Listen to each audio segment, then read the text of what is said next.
Hi, welcome to the Mind, where we all are looking to grow one day at a time. Today we will be starting Chapter 1 of the E-Myth, revisited by Michael E. Gerber. The entrepreneurial myth, they intoxicate themselves with work so they won't see how they really are by Aldous Huxley.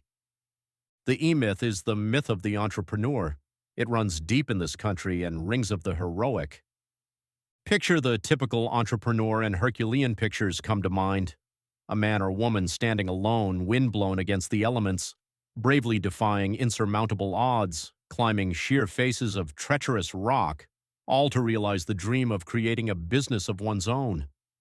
The legend reeks of nobility, of lofty, extra-human efforts, of a prodigious commitment to larger-than-life ideals. Well, while there are such people, my experience tells me they are rare. Of the thousands of business people I have had the opportunity to know and work with over the past 2 decades, few were real entrepreneurs when I met them. The vision was all but gone in most. The zest for the climb had turned into a terror of heights. The face of the rock had become something to cling to rather than to scale.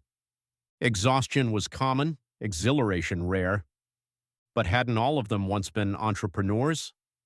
After all, they had started their own business. There must have been some dream that drove them to take such a risk. But if so, where was the dream now?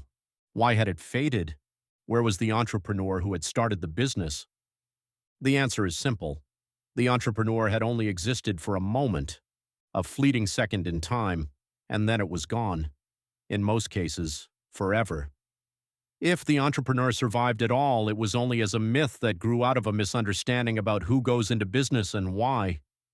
A misunderstanding that has cost us dearly in this country, more than we can possibly imagine, in lost resources, lost opportunities, and wasted lives.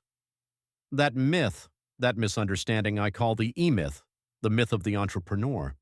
And it finds its roots in this country in a romantic belief that small businesses are started by entrepreneurs, when in fact most are not.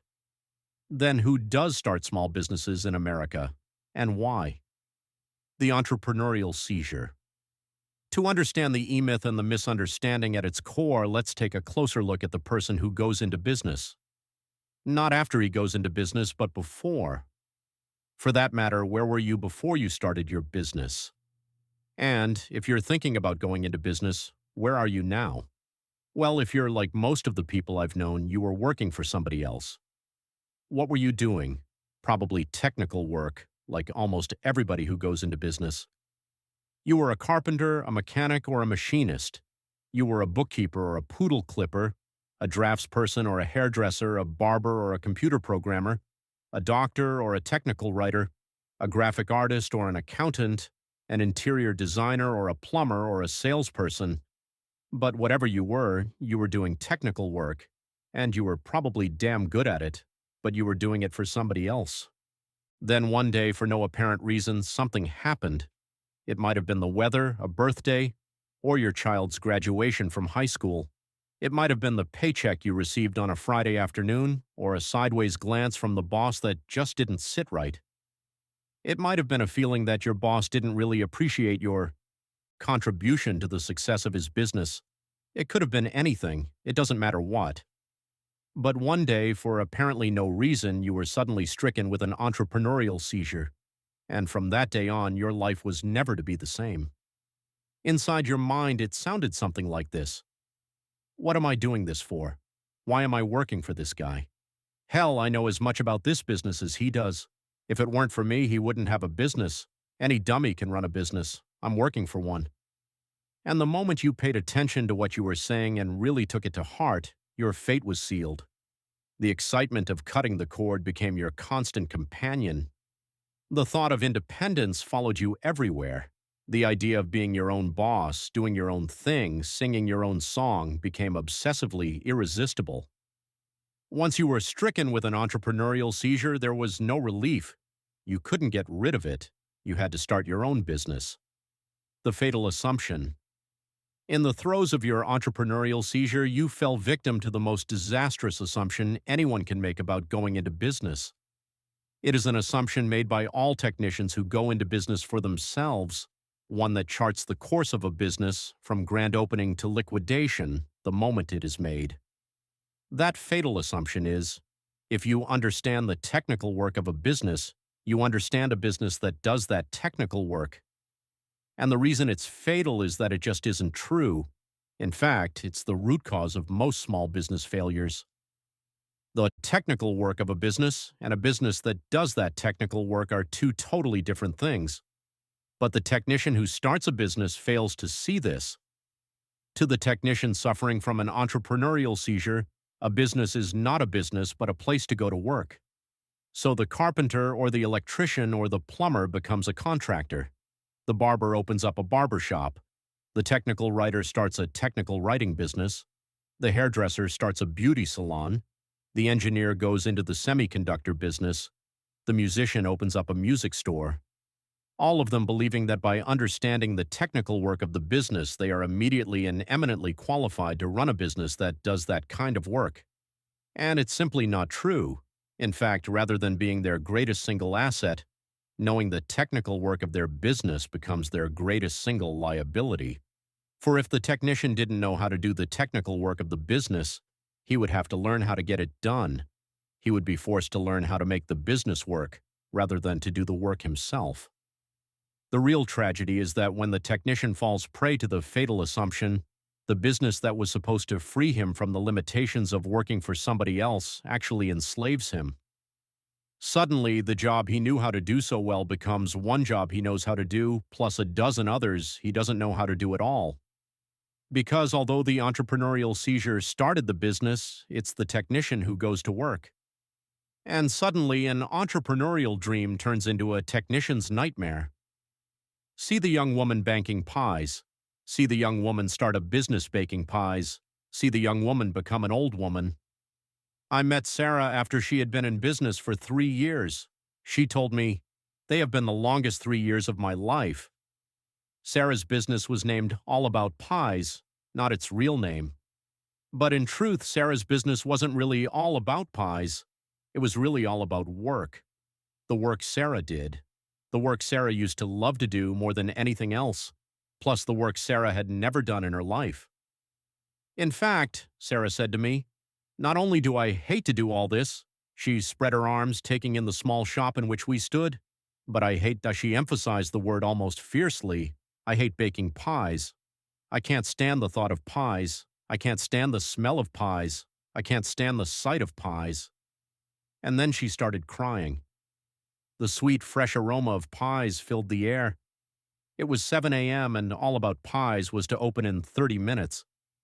But Sarah's mind was someplace else.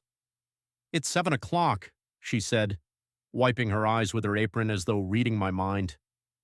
"Do you realize I've been here since 3 o'clock this morning, and that I was up at 2 to get ready? And that by the time I get the pies ready, open for business, take care of my customers, clean up, close up, do the shopping, reconcile the cash register, go to the bank, have dinner, and get the pies ready for tomorrow's bake, it'll be 9:30 or 10 o'clock tonight. And by the time I do all that, by the time any normal person, for God's sake, would say that the day was done, I will then also need to sit down and begin to figure out how I'm going to pay the rent next month." And all this, she spread her arms wearily again as though to accentuate everything she had just said, because my very best friends told me I was crazy not to open a pie shop because I was so damn good at it. And what's worse, I believed them. I saw a way out of the horrible job I used to have. I saw a way to get free, doing work I loved to do, and doing it all for me. She was on a tear that I didn't want to interrupt. I waited quietly to hear what she would say next. Instead, she kicked the huge black oven in front of her with her right foot. "Damn!" she exploded. "Damn, damn, damn!" For emphasis, she kicked the oven again, and then slumped, sighed deeply, and hugged herself almost desperately. "What do I do now?" she said, almost in a whisper. Not really asking me, I knew, but asking herself. Sarah leaned against the wall and remained there quietly for a long moment, staring at her feet. The large clock on the wall ticked loudly in the empty shop. I could hear the cars driving by on the busy street in front of the shop as the city came awake. The sun shone harshly through the spotless windows, sweeping the gleaming oak floor in front of the counter. I could see the dust in the stream of light hanging suspended as though waiting for Sarah to speak. She was deep in debt. She had spent everything she had and more to create this lovely little shop. The floors were the best oak, the ovens were the best ovens, the displays were charming, the very best money could buy. She had put her heart into this place, just as she had put her heart into her pies, falling in love with baking as a young girl, mentored by her aunt who had lived with her family while Sarah was growing up. Her aunt had filled her family's kitchen, Sarah's childhood, with the delicious sweet aroma of freshly baked pies. Her aunt had introduced her to the magic of the process, the kneading of the dough, the cleaning of the oven, the sprinkling of the flour, the preparation of the trays, the careful cutting of the apples, the cherries, the rhubarb, the peaches. It was a labor of love. Her aunt had corrected her when, in her haste, Sarah had hurried the process. Her aunt had told her time and time again, "Sarah, dear, we have all the time in the world. Baking pies is not about getting done, it's about baking pies." And Sarah thought she understood her. But now Sarah knew that baking pies was about getting done. Baking pies was ruined for her. At least she thought it was. The clock continued its emphatic ticking. I watched as Sarah seemed to shrink even closer to herself.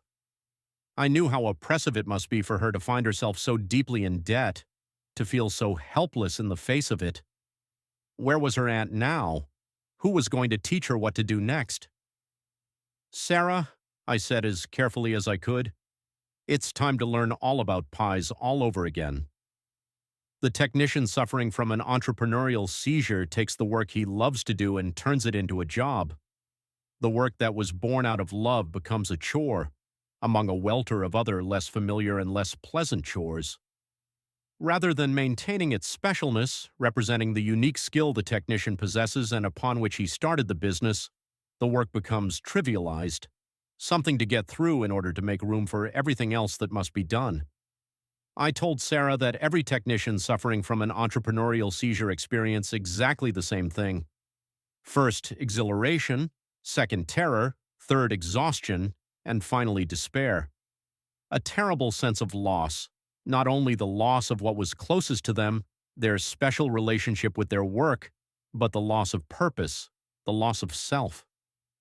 Sarah looked at me with a sense of relief, as though she felt seen but not judged. "You've got my number," she said. "But what do I do now?" "You take this one step at a time," I answered. "The technician isn't the only problem you've got to deal with here."